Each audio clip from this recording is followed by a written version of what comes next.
হজ পালনের উদ্দেশ্যে সৌদি আরবে রওনা দিয়েছিলেন লিবীয় যুবক আমের মাহাদি মনসুর আল কাজাসফি। কিন্তু যাত্রা শুরুর মুহূর্তেই ঘটে গেল এক অবিশ্বাস্য ঘটনা, যা হয়ে উঠেছে আল্লাহর কুদরতের এক জীবন্ত দৃষ্টান্ত। ইতিমধ্যেই সামাজিক যোগাযোগ মাধ্যমে আলোচনার কেন্দ্রবিন্দুতে পরিণত হয়েছে এই ঘটনা।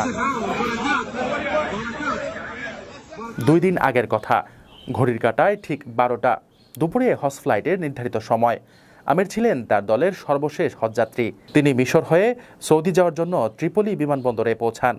কিন্তু এয়ারপোর্টে পৌঁছানোর পরই নিরাপত্তা কর্মকর্তারা তাকে জানান তার পাসপোর্ট সংক্রান্ত একটি সিকিউরিটি ইস্যু দেখা দিয়েছে, যার কারণে তিনি প্লেনে উঠতে পারবেন না। বাকিরা বোর্ডিং শেষ করে প্লেনে উঠে যান, আর আমের একা বসে থাকেন হজের আশাভঙ্গের আশঙ্কা নিয়ে।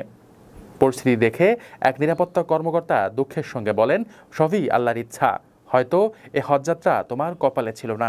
কিন্তু আমের ভয় পাননি, তার মুখে ছিল দৃঢ় বিশ্বাস ভরা জবাব, ইনশাআল্লাহ প্লেনটি উড়বে না, আবার আসবে। আমার নিয়ত হজ, আমি অবশ্যই যাব। প্রবল বিশ্বাসের সঙ্গে দেওয়া তার এ জবাবের কিছুক্ষণ পরই ঘটে যায় প্রথম বিস্ময়। এয়ারপোর্টে ঘোষণা এলো প্লেনটিতে যান্ত্রিক ত্রুটি দেখা দিয়েছে আর সেটি ফিরে আসছে। বিমানবন্দরে সবার চোখ বিস্ময়ে বড় হয়ে গেল, কিন্তু তাতেও পাইলট আমিরের জন্য দরজা খুলেননি।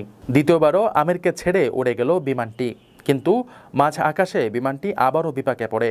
এবার মৌসুমি ঝোড়ো আবহাওয়ার কারণে বিমানটি আবারও ফিরে আসে। তখন পাইলট নিজেই বলেন, আল্লাহর কসম, আমি আর উড়ব না যতক্ষণ না আমের প্লেনে ওঠেন। অবশেষে বিমানের দরজা খুলে দেওয়া হয় শুধু আমেরের জন্য, আর তিনি উঠে পড়েন সেই বিমানে। সৌদি পৌঁছে আমের মাহাদি মনসুর আল কাজাসফি নামে ভাগ্যবান এ যুবক একটি ভিডিও বার্তায় বলেন, আমার আনন্দ ভাষায় প্রকাশযোগ্য নয়, আল্লাহ তার কুদরত দেখিয়েছেন।